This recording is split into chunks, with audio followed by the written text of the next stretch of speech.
তারেক রহমান একজন যুবক, আমাদের যুবকদের নিয়ে কাজ করবে, কর্মসংস্থানের সৃষ্টি করবে, বেকারত্ব দূরত্ব করবে। আমার নাম হচ্ছে মোহাম্মদ রিফন, চকরিয়া, কক্সবাজার থেকে।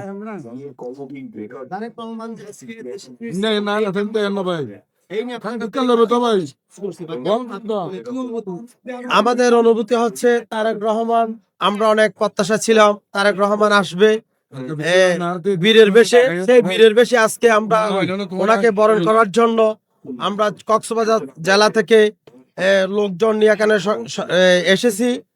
ইনশাল্লাহ উনি আসলে দেশের একটা পরিবর্তন আসবে, আইন শাসন হবে, মানুষের অধিকার ফিরে পাবে, এটাই আমাদের প্রত্যাশা।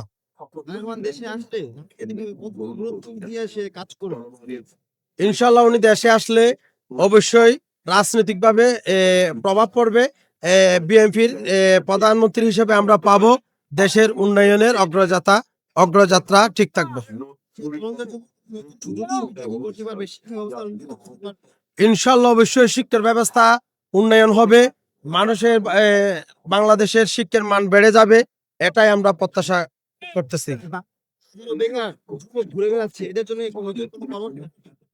অবশ্যই আমাদের তারেক রহমান একজন যুবক, আমাদের যুবকদের নিয়ে কাজ করবে, কর্মসংস্থানের সৃষ্টি করবে, বেকারত্ব দূরত্ব করবে, মানুষের নিয়ে কাজ করার উনি আমাদের আশাবাদ ব্যক্ত করতেছি।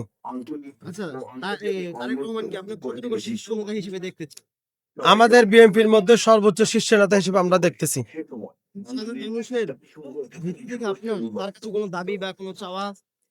আমরা চাচ্ছি দেশের যেভাবে একটা আইনের শাসন ছিল না, সেটা আইনের শাসনটা হোক, মানুষের অধিকার ফিরে পাবে, মানুষের যে ৩১ দফা বাস্তবায়ন ছিল সেটা বাস্তবায়ন হবে, আমাদের যে ফ্যামিলি কার্ড দেওয়ার কথা সেটাই বাস্তবায়ন করার জন্য, কৃষি কার্ড করার জন্য, সেটাই আশা করতেছি।